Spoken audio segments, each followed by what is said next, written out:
Bienvenue à tous, chers abonnés, sur votre chaîne préférée Cameroun Info 237. Installez-vous confortablement, car aujourd'hui, le climatiseur de la République a sauté et l'ambiance est devenue électrique entre les bureaux de Yaoundé et les quais de Douala. Alors, de quoi allons-nous parler dans ce numéro spécial?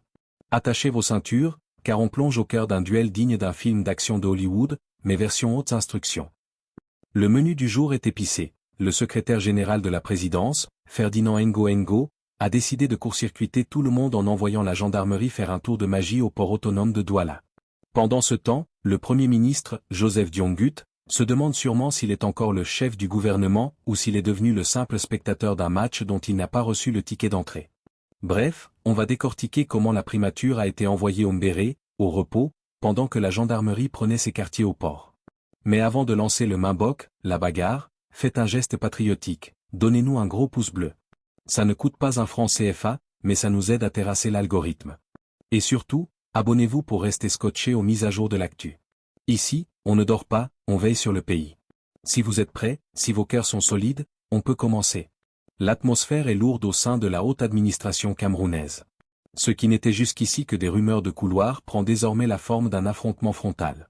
Au cœur du scandale, une opération de gendarmerie au port autonome de Douala, PAD, ordonnée par la présidence, faisant fi de l'autorité de la primature. Le port de Douala, le poumon économique sous haute tension. Le port autonome de Douala n'est pas qu'un simple quai de déchargement, c'est le cœur battant de l'économie nationale. Celui qui contrôle le port contrôle les flux financiers. L'irruption de la gendarmerie sur les lieux, sur instruction directe de Ferdinand Ngo, secrétaire général de la présidence de la République, SGPR, marque une étape décisive.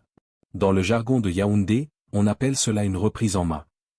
Dans la vie actuelle, pour le commerçant de Akwa ou le transporteur de marchandises, ce genre de tension crée une incertitude immédiate. Quand les grands se battent en haut, les procédures douanières ralentissent en bas, et c'est le prix du panier de la ménagère qui finit par en payer les frais à cause des retards de livraison. De l'humiliation de Joseph Dion-Gut, une primature court-circuitée. Le Premier ministre, Joseph Dion-Gut, chef du gouvernement, se retrouve dans une position délicate. En théorie, le PAD est sous la tutelle technique et financière du gouvernement. Pourtant, l'ordre est venu de la présidence sans passer par ses services. C'est un désaveu public confie un analyste politique sous anonymat. Envoyer la force publique dans une structure d'État sans en informer le Premier ministre, c'est lui signifier que son autorité s'arrête là où les intérêts de la présidence commencent. Cette situation illustre parfaitement la dualité du pouvoir au Cameroun. Le pouvoir formel, celui du Premier ministre et de son gouvernement. Le pouvoir réel, celui du SGPR, qui agit par hautes instructions du chef de l'État. 3. La gendarmerie comme bras armés, un signal fort. L'usage de la gendarmerie n'est pas anodin. Contrairement à un simple audit administratif, l'intervention des forces de sécurité suggère des soupçons de malversation grave ou une volonté de sécuriser des dossiers sensibles avant qu'ils ne disparaissent.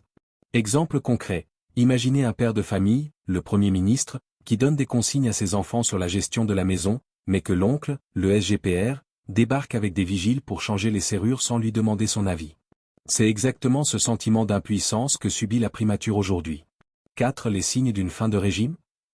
L'expression fin de régime revient de plus en plus dans les conversations au quartier, dans les taxis et les tournes d'eau.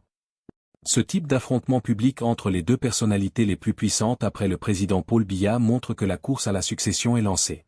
Ce n'est plus une collaboration, c'est une lutte pour la survie politique. Chaque camp tente de marquer son territoire, de contrôler les zones de revenus et de montrer qui a l'oreille du vieux. En résumé, ce qu'il faut retenir. Ce qui se joue au PAD est bien plus qu'une simple perquisition. C'est le symbole d'un État à deux têtes où les institutions se court-circuitent. Pour le citoyen lambda, cela traduit une instabilité qui pourrait, à terme, paralyser l'administration si la clarification n'est pas faite au plus haut niveau.